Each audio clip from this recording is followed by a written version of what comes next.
आपण पाहताय क्राईम मुक्त महाराष्ट्र. लोकसुख वार्तांकन, लोकसुख बातमी.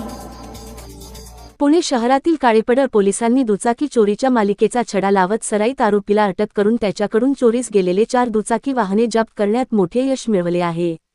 या कारवाईत सुमारे 2,80,000 रुपये किमतीचा मुद्देमाल हस्तगत करण्यात आला असून विविध पोलीस ठाण्यांमध्ये दाखल असलेले गुन्हे उघडकीस आले आहेत.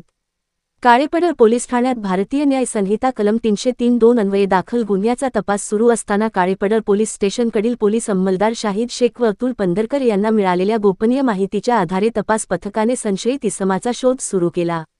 पोलीस अंमलदार शाहिद शेख आणि अतुल पंधरकर यांना मिळालेल्या खात्रीशीर बातमीवरून संशयिताला ताब्यात घेण्यात आले. चौकशीत त्याने आपले नाव अब्बास उर्फ कालीम व 19 वर्षे राहणार गल्ली नंबर 19 शिवनेरीनगर कोंढवा पुणे असे सांगितले. अधिक तपासात संबंधित इसम हा सराईत दुचाकी चोर असल्याचे निष्पन्न झाले. त्याने वेगवेगळ्या पोलीस ठाण्यांच्या हद्दीतून दुचाकी चोरी केल्याची कबुली दिली.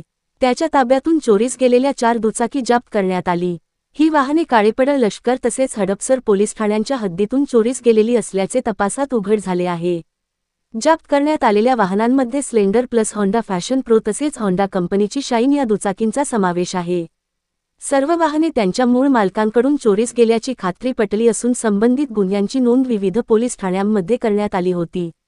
सदर आरोपीकडून जप्त करण्यात आलेल्या मुद्देमालाची एकूण किंमत सुमारे 2,80,000 रुपये इतकी आहे.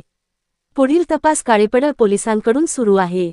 सदरची कामगिरी ही पोलीस उपायुक्त परिमंडळ 6 डॉ. राजकुमार शिंदे यांच्या मार्गदर्शनाखाली सहाय्यक पोलीस आयुक्त हडपसर विभाग अतुलकुमार नवगिरे, काळेपडळ पोलीस स्टेशनचे वरिष्ठ पोलीस निरीक्षक मानसिंग पाटील यांच्या सूचनेप्रमाणे पोलीस उपनिरीक्षक विनायक गुरव, पोलीस अंमलदार प्रवीण काळभोर, दाऊद सय्यद, प्रतीक लाहीगुडे, किशोर पोटे, शाहिद शेख, विशाल ठोंबरे, लक्ष्मण काळे, अतुल पंधरकर, नितीन ढोले, सद्दाम तांबोळी, महादेव शिंदे यांच्या पथकाने केली आहे.